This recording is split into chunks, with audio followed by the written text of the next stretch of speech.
नमस्कार, आप देख रहे हैं न्यूज नेशन। मैं हूं आपके साथ सचिन दुबे। यूक्रेन को दहलाने के साथ ही रूस यूरोप के नाटो मुल्कों को भी निशाने पर लेने की तैयारी कर रहा है। रूस मिसाइलों और ड्रोन्स के स्टॉक में इजाफा कर रहा है, लेकिन बात सिर्फ इतनी नहीं है। नाटो को डर है कि रूस स्पेस में भी एटमी जंग छेड़ सकता है। देखिए।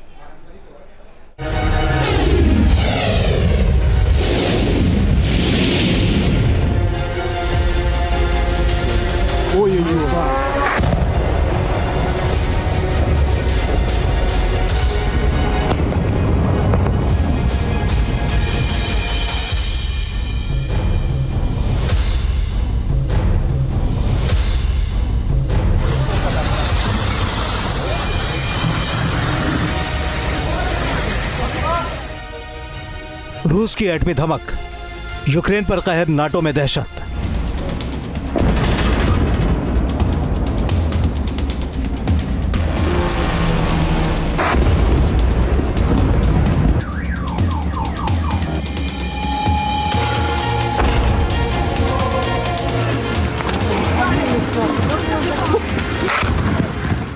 यूक्रेन पर तबाही का नया सिलसिला, यूक्रेनी सेना का हर ठिकाना दहला।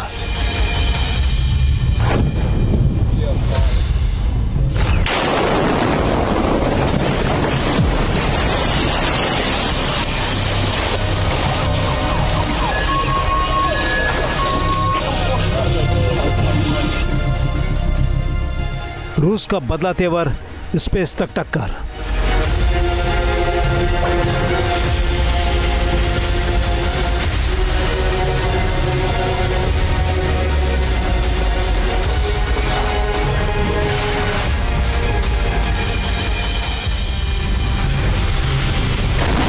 रूस ने पिछले 24 घंटे में यूक्रेन के अंदर सबसे विध्वंसक हमला बोला है।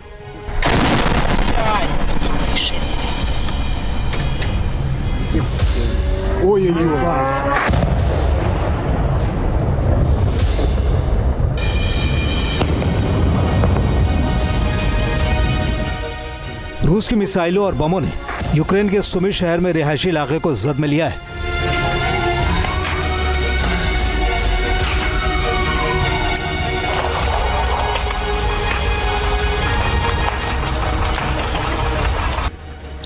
इन हमलों में सुमी के अंदर 34 लोगों की मौत हो गई है। हमलों को लेकर रूस पर सवाल भी उठ रहे हैं।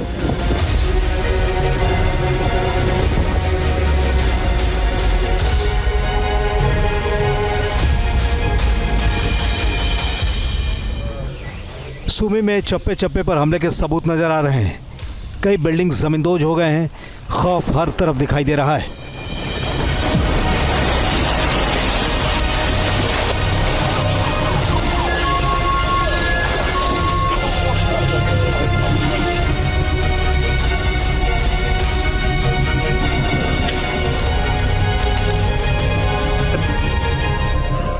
यूक्रेन के लुहांस्क शहर के ऊपर एक बार फिर रूस ने हमलों की बौछार कर दी है। हालांकि यूक्रेन का दावा है कि उसकी सेना के 3rd असॉल्ट ब्रिगेड ने इन हमलों को नाकाम कर दिया है।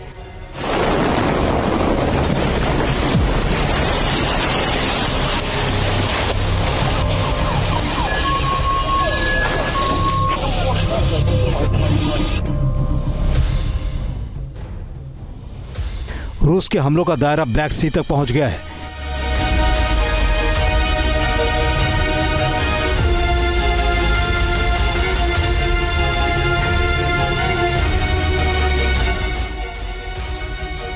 ब्लैक सी के करीब ओडेसा शहर पर रूस ने मिसाइल से अटैक किया है, जिसमें 5 लोगों के जख्मी होने की खबर है।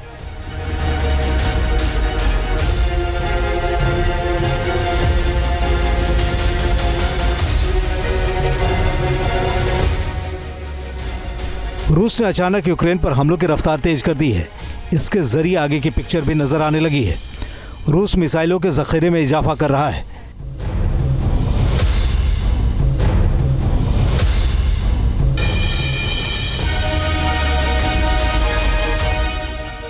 यूक्रेन के मिलिट्री एक्सपर्ट्स को आशंका है कि रूस यूक्रेन से आगे की व्यापक जंगी तैयारी कर रहा है।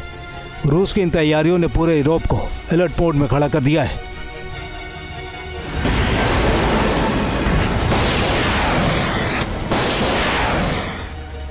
ऑस्ट्रो यूनिवर्सिटी की एक रिपोर्ट के मुताबिक रूस हर साल 1200 cruise missile, 400 ballistic missile, 6000 long range Shahid drones और 10,000 डिकॉय ड्रोन्स के निर्माण की तैयारी कर चुका है।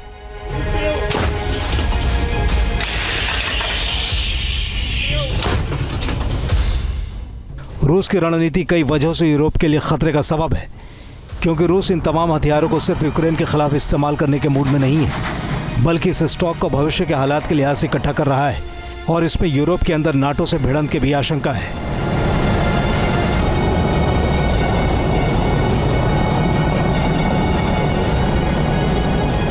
रशिया ने यूक्रेन के सूमी के ऊपर ताबड़तोड़ हमले किए हैं। रिहायशी इलाके में 30-35 से ज़्यादा लोग तो मारे गए हैं, 100-150 घायल हैं।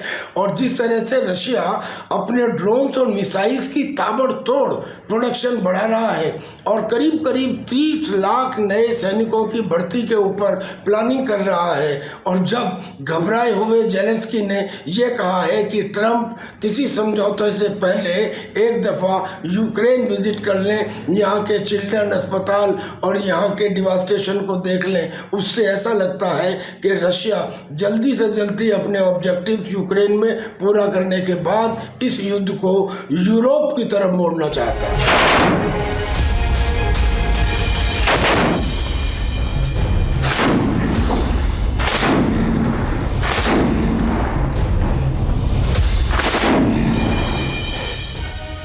रूस की इन तैयारों में KH-101 क्रूज मिसाइल का निर्माण भी शामिल है। KH-101 क्रूज मिसाइल की रेंज 2800 किलोमीटर है, जो पारंपरिक और एटमी दोनों वारहेड्स को कैरी करने में सक्षम है।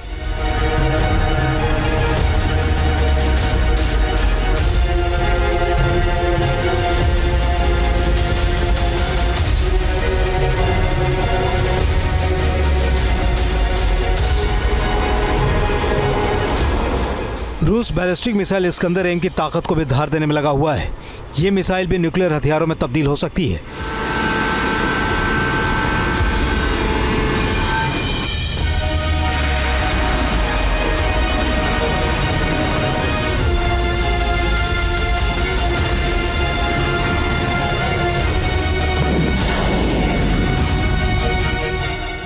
जबकि रूस की सेना शाहिद ड्रोन्स के जरिए 2000 किलोमीटर तक निशाना साध सकती है।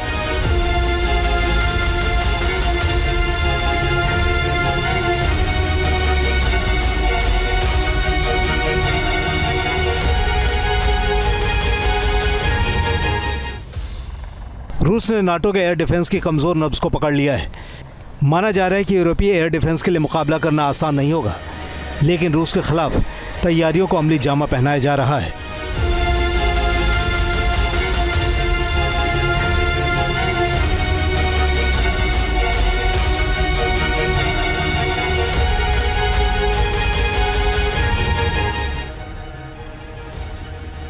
मुश्किल यह है कि रूस के हमले से बचाव या फिर अटैक करने के लिए किसी भी सूरत में यूरोप को अमेरिका की मदद की दरकार होगी।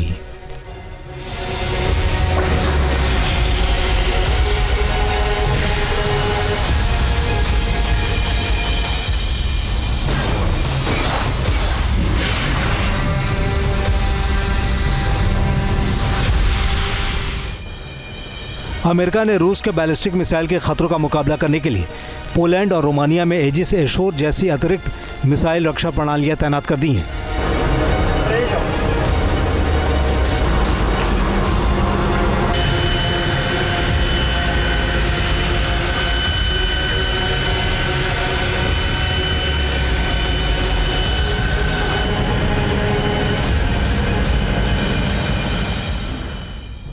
यूक्रेन पर रूस के हमलों ने अमेरिका को भी मुश्किल में डाल दिया है।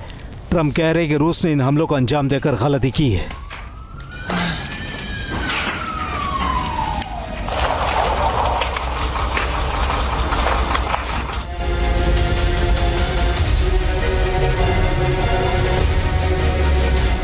ईरान और नॉर्थ कोरिया के साथ दोस्ती ने रूस के हथियार निर्माण की ताकत को और बढ़ा दिया है। कहा जा रहा है कि ईरान ने रूस को ड्रोन थमाए हैं, जबकि नॉर्थ कोरिया की तरफ से बैलिस्टिक मिसाइल भेजे जा रहे हैं। नाटो की थरथराहट बढ़ती जा रही है।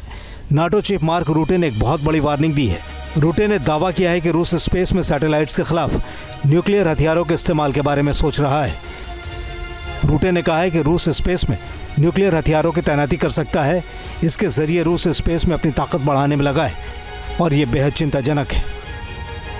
नाटो को खतरा महसूस हो रहा है कि रूस सैटेलाइट को टारगेट कर यूरोप के कम्युनिकेशन सिस्टम को पूरी तरह से ठप कर सकता है।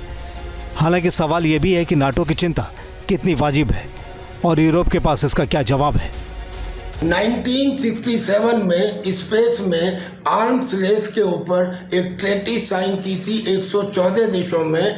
नेटो के चीफ का ये कहना है कि रशिया ने एक ऐसा रॉकेट स्पेस में लॉन्च किया है जो न्यूक्लियर हथियार को ले जाने में कैपेबल है और अर्थ के ऑर्बिट में करीब 7000 से ज़्यादा सैटेलाइट चक्कर लगा रहे हैं। अगर ऐसा हुआ तो रशिया एक झटके में उन सब सैटेलाइट्स को तबाह कर सकता है। जमीन और आसमान के बाद अब स्पेस में एटमी टंकार। रूस का प्लान यूरोप क्लियर है। 2026 में जब यूरोप उसकी जद में आ सकता है, यानी नाटो के हाथ से वक्त निकलता जा रहा है। Team news nation. News nation अब व्हाट्सएप पर खबरों के ताजा अपडेट के लिए न्यूज़ नेशन के इस QR कोड को स्कैन करें।